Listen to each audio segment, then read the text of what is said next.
That is just gonna be the way it is. It might be easier to just move the whiteboard. To move the what? Move the whiteboard. I've actually put in a request to have that board moved. They refused me. All right, so let's start out with any questions. When are we gonna have the final or like the last test? A week from today. So next week? Yeah, it's our last class next week. And there'll actually be 2 tests. You know that multiple choice test on the very first day? Or most of you will never. Oh, like when we first got here and you were Yep. seeing what we knew? The 30 question multiple choice, and I apologize for the ringing. In So that? you'll do that first, and then do the one that requires a calculator. How many questions is it, the second one? I don't know yet. Didn't the last test take the whole class period though? Well, there are some people who stuck around for quite a while.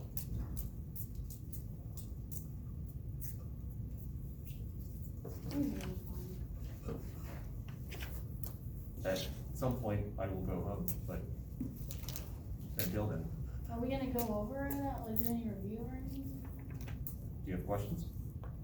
Oh, not that I know Okay. of. If you have questions, I'll be glad to answer them, but Well, what do you recommend that we study, like, for both of them? Could you do like a general review of like things that will be on the test? I mean, just a Well, we had overview? class that we did last week, and if you go onto the Blackboard site for the course under thermodynamics, you have videos to watch where you've got edited versions of what I did last week, and then there's the classes I did last week. And then what we're doing today. Pretty much the test is what we did last week and what we did today. And what we're doing today. So the test is only on these chapters that we've been doing, it's not on all the chapters? Correct. Okay. Not explicitly. Okay. I mean, if I use the word force, even though force was officially in chapter 2, I still expect you to know what a force is, or have some idea what a force is. What was the 30 questions on? I can't remember. That was primarily, what was covered in chapters 2 through 5. Okay. It dealt with Newton's laws and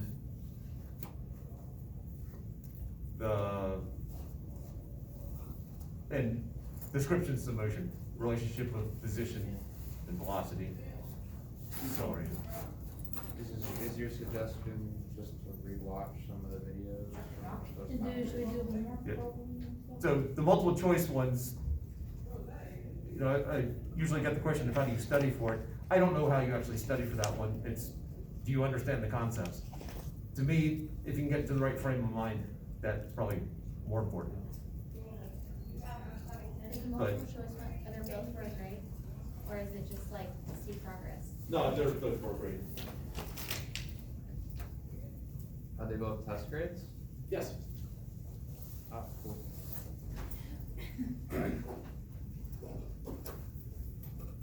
Can we ask questions from the homework questions that you assigned us for quiz 11 through 14? Since your questions are specifically for you, if you think that there's merit in the whole class hearing it, that's fine, but if it's more directly because it's your question, I'm glad to talk to you individually during the break. Yeah, okay, that's fine. Okay. Do we have anything due besides just like the test? Do we have any homework problems due? Do we have like anything just besides next week, the Tuesday, to take both tests? Cause you've never signed anything before, so that's why I just wanna make sure. There is the stuff, the individual assignments from chapters 11 through 14. What is that? Cause I wasn't here last week, I guess. I mean, I missed it or I wasn't paying attention. It's been 2 weeks ago. Oh, yeah. Is this something we're actually turning in? Yes. Okay. So if you go to the Blackboard course site under chapters 11 through 14, go down till you get to the textbook homework problems. There's a PDF there. You open it up, you find your name, and of course it should be listed below it. So we're doing, how many is it? Like, is it just one PDF that we're doing? It's one PDF with references to problems in the textbook. Okay. It's 14 questions. Okay, Okay, thank you. I couldn't remember how many. And we're turning that in next Tuesday? Right? If you haven't turned it in yet, yes. Oh yeah, I'm not even done it, I didn't know about it. Were we supposed to turn that in online? No, Oh, okay. Can as an email it to me. I? Yeah. You won't be able to do it through Blackboard because they didn't set it up for you to be able to do it through Blackboard. But yeah, you can email me. No, I just typed it out and said it right there. I don't Oh. have good penmanship. Okay. Yeah, doing it by hand, I mean, just handwriting it is fine. If you typed it out, that's fine too. Yeah, I just said I have.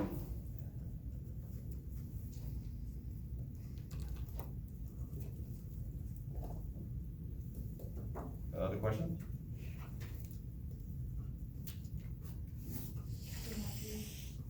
Oh,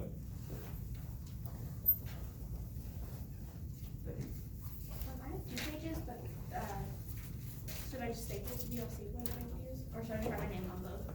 probably both would be good, but just staple.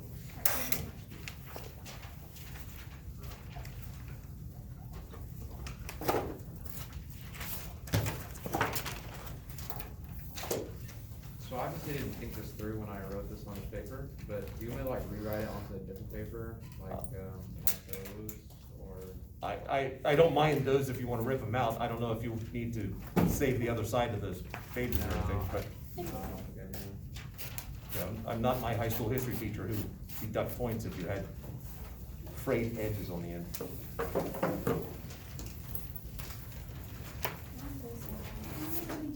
Oh, okay, just put both in the same stack. Did you know that?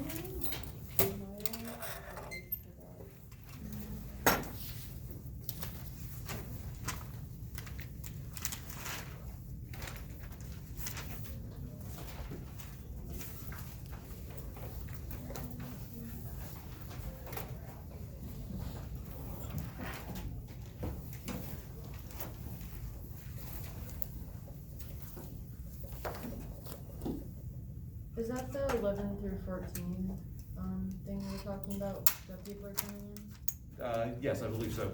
Okay, just checking.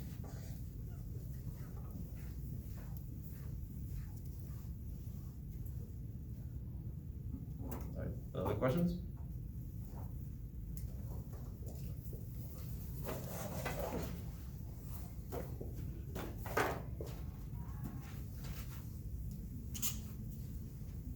All right, let's talk about waves.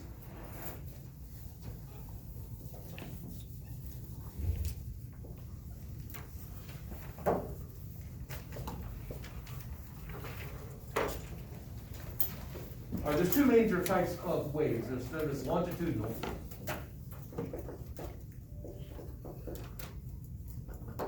And transverse.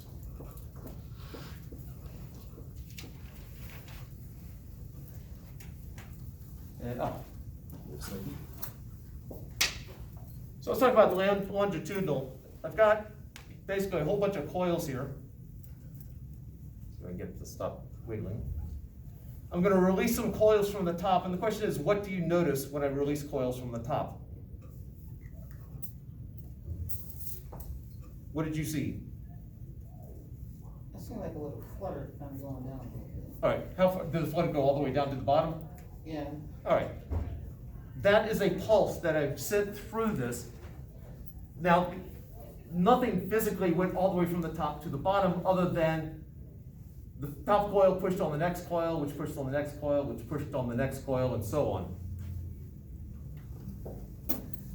The coil itself was the particle in the medium. That's what actually moved, and it basically went down and then came back up again. But you get these areas where you get a bunch of coils together, and that's what you're actually seeing all the way down to the bottom. do that again. Now, Latoya said, I know that there's sometimes issues with, with bad background, which makes it difficult to see. So obviously, you could see it. I don't know about if anyone else could see it. Okay, so at least this segment here was able to see it. Were you able to see it on this side? I didn't really see anything. I don't know if the white background helps. Get more close at the top.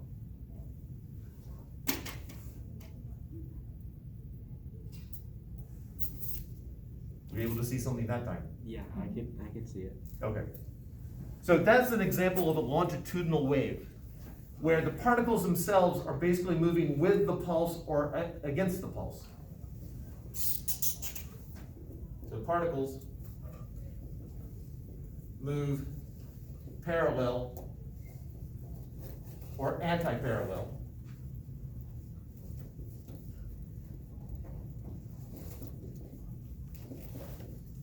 With, let's see, parallel to the wave, to the wave.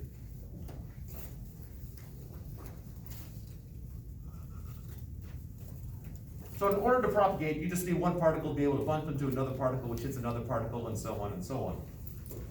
Examples of this: pulse on a slinky.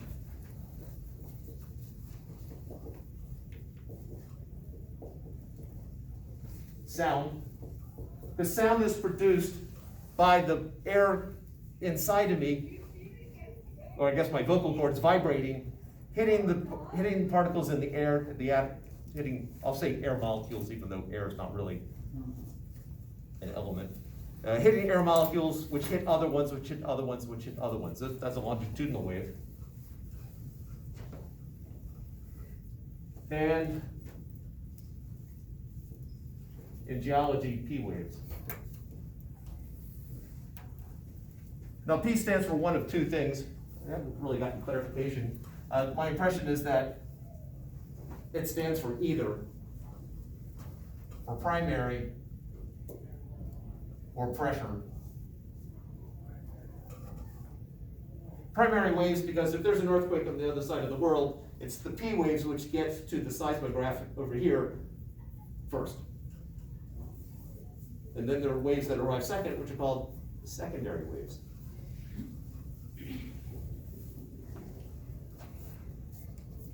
All right, let's do an example of a transverse wave. I'm going to start on my right, so on your left, start over there, and we're going to work our way this way.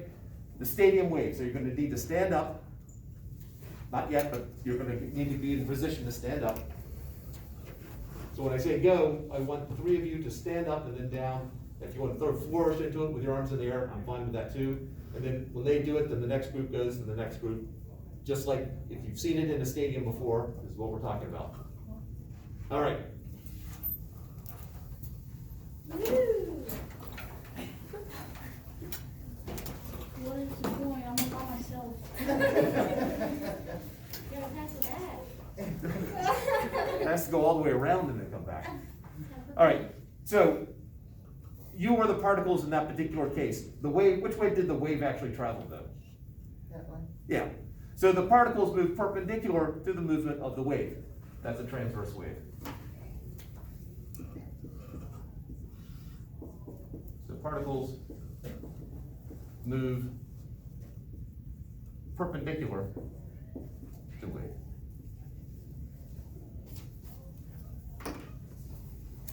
So an example, stadium wave?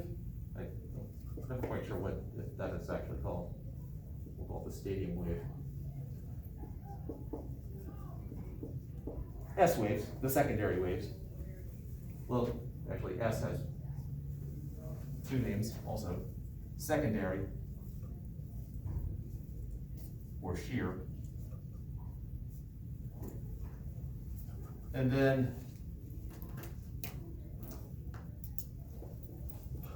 what I'm going to call the pulse in the long coil, which by itself is not something that you necessarily know what I'm talking about, but we're going to demonstrate it as soon as early college clears out.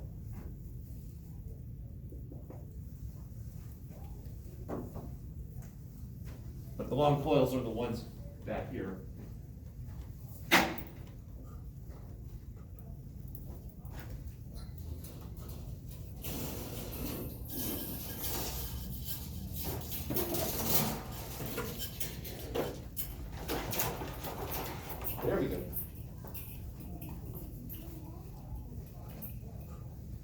the long coil.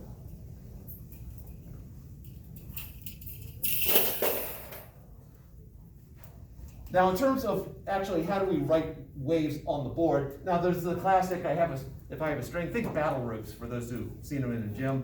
You got the ropes attached to, I assume, the wall, and then you start moving them up and down. If you were trying to describe the wave that you produce when you whip the rope, you know, I could easily draw something like that, and this physically represents what you see at a moment in time. I have a wave that shoots down to one end, and it actually, if it's attached at the other end, there'll be some reflection back. But how do we represent a longitudinal wave? Because in a transverse wave, I have bits on this rope that are moving up and then moving back down, but my wave is moving to the right. The particles in the rope are moving up and down. It's not like whatever was in my hand is moving in that direction, because I move my hand up and down. So this is the longitudinal wave you're talking about? This is an example of a transverse wave. Now I'm gonna talk about how do we actually write a longitudinal wave to make it easy to do. So let's take an example of sound. So I've got molecules in the air, mostly nitrogen, a little bit of oxygen, and then trace amounts of a bunch of other stuff. If no sound is traveling through, particles are just sort of meandering in what's called Brownian motion.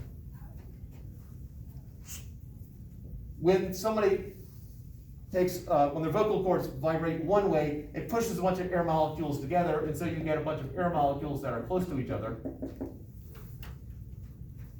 And then when your vocal cord pops back, because anything popping this way hopefully will pop back, you have this little bit of, not a complete vacuum, but you have what's called rarefied air. There's not as much as there was before, and so you get sort of a gap here with a few air molecules not there, and then you have another place where air molecules are concentrated, and then a place where they're not as concentrated, then a place where the molecules are more concentrated, and so on. This is a much better representation of physically what's going on when you're dealing with a longitudinal wave, but it's a real nuisance to have to draw, so we need a simpler way of drawing it. If I were dealing with a slinky, I've got a bunch of coils really close to each other and then spread out, and then a bunch of coils close to each other and then spread out. Again, easier to draw than that is, but still not particularly convenient. From a vocabulary point of view, these sections are known as compression.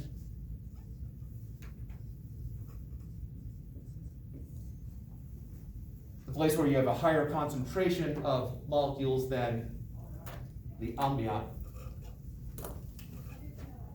And then the places in between where you've got fewer particles than normal. This is known as rarefaction.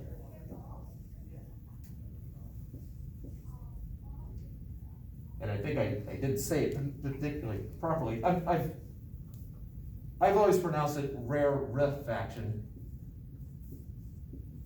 4 syllables, but potentially it is supposed to be pronounced rarefaction.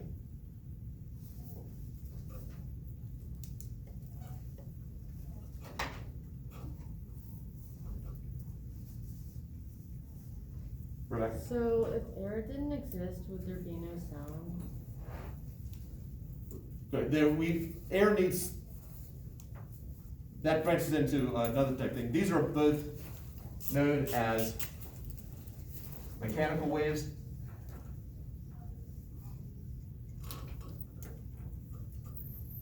And the deal with mechanical waves is that they need particles. If there were no air, if we lived in a vacuum, if somehow we could survive in a vacuum, neither of these type waves would exist.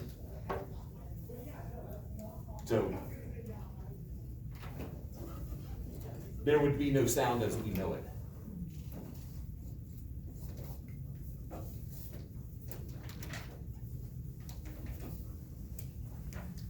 Thus, in space, no one can hear you scream.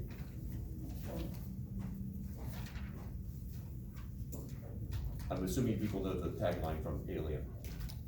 From who? The movie Alien? Alien, no. Okay.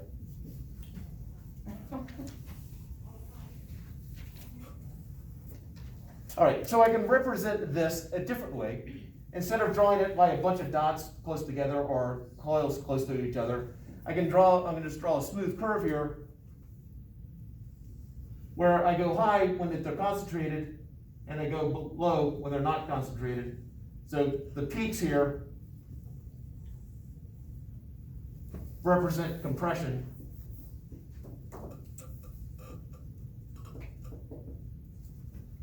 And the bottoms, the troughs, represent rarefaction.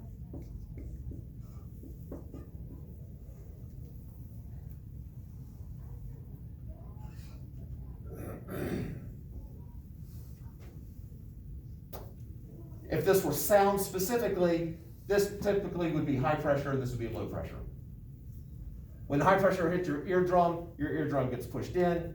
When the low pressure gets there, your eardrum comes out, and then it'll go in and out, and your brain will hopefully translate that into intelligible sounds.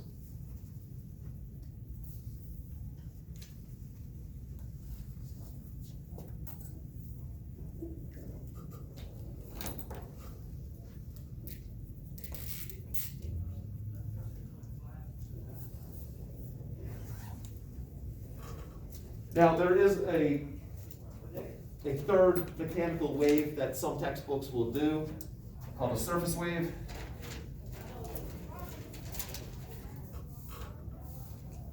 And a surface wave is just a combination of transverse and longitudinal. So if you're picturing water, a wave rippling over water, the particles in the water aren't really moving just straight up and down or left and right. They actually sort of somewhat of a circular wrong word, circular path. So the particles